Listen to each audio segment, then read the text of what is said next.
ዛሬ በኢትዮጵያ ድንቅና ታምራዊ የሆነ ዜና ተሰምቷል። እንደምትመለከቱት የቅድስት ኪዳነ ምሕረት ምስል በምስራቅ ደንቢያ ቆላድባ ከተማ ላይ ዋርካ ላይ በግልጽ በምትመለከቱት መልኩ እየታየ ይገኛል። ይሄ ድንቅና አስገራሚ የሆነ ምስል እንግዲህ ብዙዎቹን ትኩረት ስቦ እጅግ በጣም ብዙ ሰው ለመጎብኘት እየጎረፈ ይገኛል ወደዛ ከተማ። በሚያስገርም ሁኔታ ይሄ የዋርካ ዛፍ በኮሪደር ልማት ምክንያት ሊቆረጥ የታሰበ ነበረ። በተደጋጋሚ ግን ለመቁረጥ ቢሞከርም ማሽኖች አልሰራ ብሎ እንዳስቸገራቸው በአካባቢ የነበሩት ሰራተኞች ተናግረዋል ማለት ነው።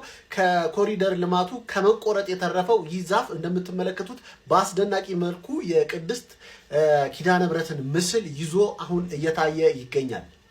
ጸበል ፈንድቶ ወጥቷል። ዛሬም አዲስ ነገር ተሰምቷል። ከትላንት ጀምሮ መነጋገሪያ የሆነው በዋርካው ላይ የቅድስት ኪዳነ ምሕረት ምስል በግልጽ መታየቱ፣ ዛሬ ደግሞ ለብዙዎች መዳኛ የሚሆን ጸበል ፈንድቶ መውጣቱ እየተነገረ ይገኛል። እንዲህ አይነት ጉዳይ በግልጽ ከሀገረ ስብከቱና ከቤተ ክህነቱ መግለጫና ማብራሪያ መሰጠት አለበት። ትላንት ማታ በጎንደር በምስራቅ ደንቢ ወረዳ ቆላድባ ከተማ በዋርካው ላይ የታየው የቅድስት ኪዳነ ምሕረት ተአምረ ምስል መላው ዓለም ሲያስደንቅ መቆየቱ ይታወሳል። ዛሬ ደግሞ እጅግ አስደናቂ ወይም ደግሞ ጸበል እዛው ቦታ ፈንድቶ መውጣቱ እንግዲህ የተነገረ ይገኛል። ይህ ድንቅ ተአምር እጅግ አስገራሚ ቢሆንም ግን ነገር ግን ከኢትዮጵያ ቤተክርስቲያን አባቶች እንዲሁ ደግሞ ከቤተ ክህነቱ ግልጽ የሆነ ይፋዊ መግለጫ መውጣት አለበት። ከቆላድባ እጅግ አስገራሚ ነገሮችና ተአምራትን እየተመለከቱና እያዩ እንደሆነ እንግዲህ የተለያዩ ሰዎች ፎቶ እያጋሩ ይገኛሉ።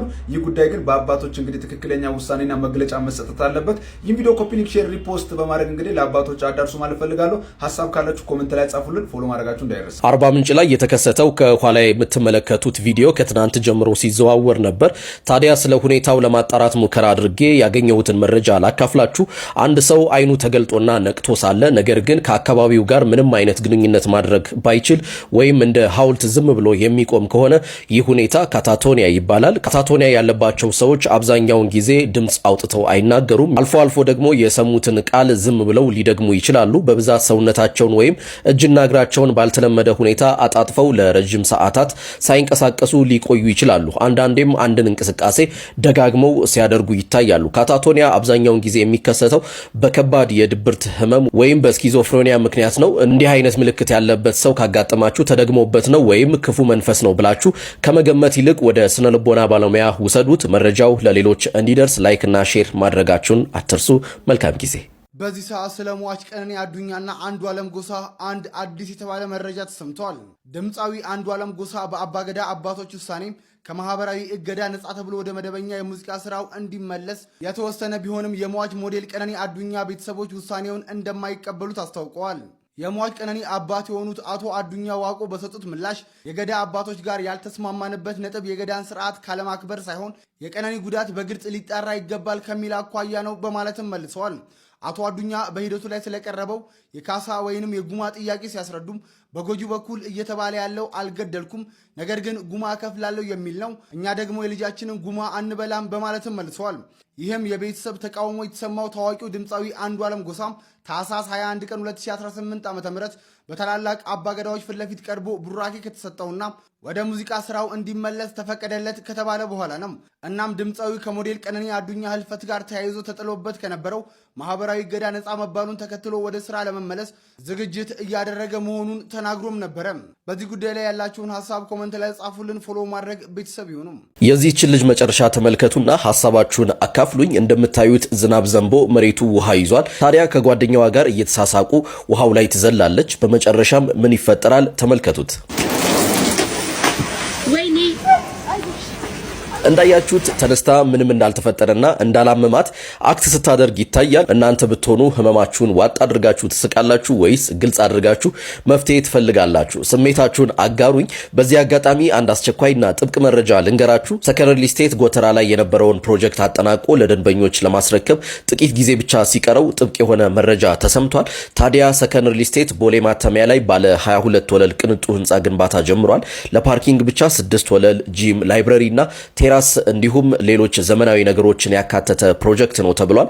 ጉዳዩን አስገራሚ ያደረገው ዋጋው ነው። በካሬ 84000 ብር ማለትም ሙሉ ክፍያ 7.5 ሚሊዮን ብር ብቻ እንደሆነ፣ በ20% ቅድመ ክፍያ ብቻ ውል መጀመር እንደሚቻል፣ የ30% ቅናሽ እንደተዘጋጀ፣ ባለ 2 እና ባለ 3 መኝታ ከ90 እስከ 125 ካሬ ሰፋፊ ቤቶች እንዳሉት ተነግሯል። ሰከን ያለ ህይወትን ፈጠን ብለው በሰከን ሪል ስቴት ይምሩ። አሁኑኑ በዚህ ስልክ በመደወል ተጨማሪ መረጃዎችን ያገኙ። ሐሳብ አስተያየት ካላችሁ ኮሜንት ላይ አካፍሉኝ። መልካም ጊዜ። ጎበዝ ወጥ ሰሪ ስለ ድስት ስፋት አይጨነቅም ስለ ወጥ እንጂ። ፎከሳችሁ ድስቱ ላይ ሳይሆን ወጡ ላይ አርጉ። እንደ ሐሳብ ሰበር መረጃ ተሰምቷል። እገዳው ከዛሬ ጀምሮ ተግባራዊ እንደሚሆን ቢቢሲ ከዋይት ሃውስ አገኘው ባለው መረጃ መሰረት እየዘገበው ይገኛል። እንደሚታወቀው አሜሪካ ኤርትራና ሶማሊያን ጨምሮ 40 የተለያዩ የአፍሪካ እንዲሁም ደግሞ የሌሎች ሀገር ዜጎችን እንግዲህ የቪዛና የጉዞ እገዳ እንዲሁም በተጨማሪ ደግሞ ወደ ሀገራቸው አሜሪካ እንዳይገቡ ማገዶ የሚታወቅ ነገር ነው። ይህንን ነገር ተግባራዊ ለማድረግ ግን የተለያዩ ውሳኔዎች እንደሚጠበቁ እንዲሁም ደግሞ ውሳኔው ተግባራዊ ላይሆን እንደሚችል በርካቶች አስተያየት ሲሰጡ እንደነበረ የሚታወቅ ነገር ነው። ነገር ግን አሜሪካ የጣለችውን እገዳ ከዛሬ ጃንዋሪ 1 ወይም ደግሞ ታህሳስ 23 ጀምሮ ተግባራዊ እንደምታደርግ እንግዲህ ይፋ አድርጋለች። ከዛሬ ጀምሮ ወደ አሜሪካ እንዳይገቡ እገዳ የተጣለባቸው ዜጎች ወደ አሜሪካ መግባታቸውን ያቆማሉ ማለት ነው። ይህንን የአሜሪካን ውሳኔ ተከትሎ እንግዲህ በምዕራብ አፍሪካ የሚገኙ ማለትም ደግሞ እንደ ቡርኪና ፋሶና ማሊ ያሉ ሀገሮች አጸፋዊ ምላሽ መስጠታቸው የሚታወስ ነገር ነው። ልክ እንደ አሜሪካ የአሜሪካ ዜጎች ወደ ማሊና ቡርኪና ፋሶ እንዳይገቡ አግደዋል። እንዲሁም ደግሞ የቪዛና የጉዞ እገዳን ጨምሮ ማለት ነው ማገዳቸው የሚታወስ ነገር ነው። የነጮቹ 2026 እየተከበረ እንደሆነ ይታወቃል። አሜሪካም እንግዲህ አዲስ ዓመትን በምታከብርበት በዛሬው ዕለት እንግዲህ ሰበር በማለት ለታገዱ ሀገሮች ይህንን ዜና አሰምታለች። በዚህ ጉዳይ ላይ አዲስ መረጃዎች ካሉ በድጋሚ ይዤላችሁ እመጣለሁ። የፕላስ ምልክቷን ተጭራችሁ ቤተሰብ ሁሉ መልካም ምሽት ይሆንላችሁ። ይሄ ቪዲዮ መታየት ስላለበት በደንብ ጋይስ ኮፒ ሊንክ እያደረጋችሁ ጀምሩ። ብያላቅማ ያው አልኩኝ። ኮፒ ሊንክ እያደረጋችሁ ጀምሩት። ቪዲዮ እስኪያልቅ ራሱ ኮፒ ሊንክ እያደረጋችሁ እዩት። እሺ እኔ ልቤ በዚህ መልኩ ይሰበራል ብዬ አስቤ አላቅም ነበር፣ ግን ልቤ ተሰብሯል። መቼ እንደተጀመረ ልንገራችሁ።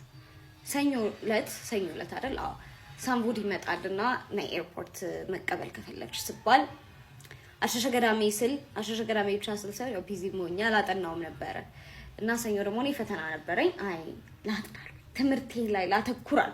ደግሞ ደህና ውጤት እንደሚያመጣ 28 ነው ያመጣሁት። እሺ ከ40 ከዛ ላጥናልኩኝ።